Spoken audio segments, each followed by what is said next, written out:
ఈ సూది చూసారా ఎంత వాడిగా ఉందో. ఈ పువ్వును గుచ్చుతున్నాను ఈ సూదితోటి. మల్లెపూలు తెక్కిస్తున్నాయి, వీటికి నొప్పి తెలుస్తుంది కానీ అవి చెప్పలేవు.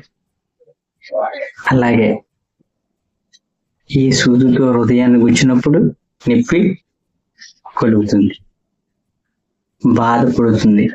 ఇలాంటి సూదులు లాంటి పదునైన మాటలతోటి ఒక హృదయాన్ని మనం గుచ్చినప్పుడు ఎదుటి వారికి కలిగే బాధని మనం అంచనా వేయలేం. అది నువ్వు వాడే పదునైన మాటలను బట్టి ఉంటుంది వారి యొక్క పెయిన్. వారి హృదయానికి తగిలే ప్రతి ఒక్క మాట ఒక సూదిలా గుచ్చుతూ ఉంటే వారి హృదయం నుంచి కారే ప్రతి రక్తపు బొట్టు కూడా నువ్వు కలిగించే బాధకు సమానం.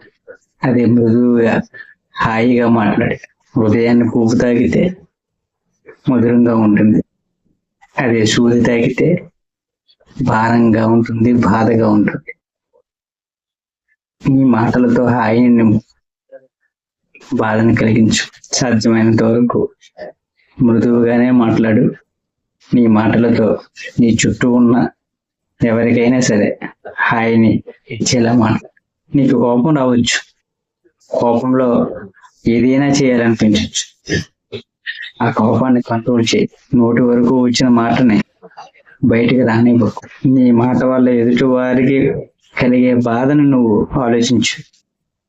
ఆ క్షణంలో నువ్వు విసిరిన మాట నువ్వు వెనక్కి తీసుకోవచ్చేమో కానీ వారికి కలిగిన బాధను మటుకి నువ్వు తీసుకోలేవు.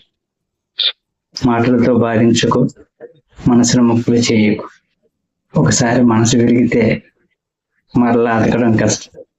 సామెత పాతదే కావచ్చు కానీ కలిగే బాధ ఎక్కువగా ఉంటుంది. ఆ బాధ మర్చిపోవడానికి కాలం చాలా సమయం తీసుకుంటుంది. మర్చిపోకు మిత్రమా. నీ మాటలతో హాయిని, ఆనందాన్ని నింపు, బాధని కలిగి చేయొద్దు.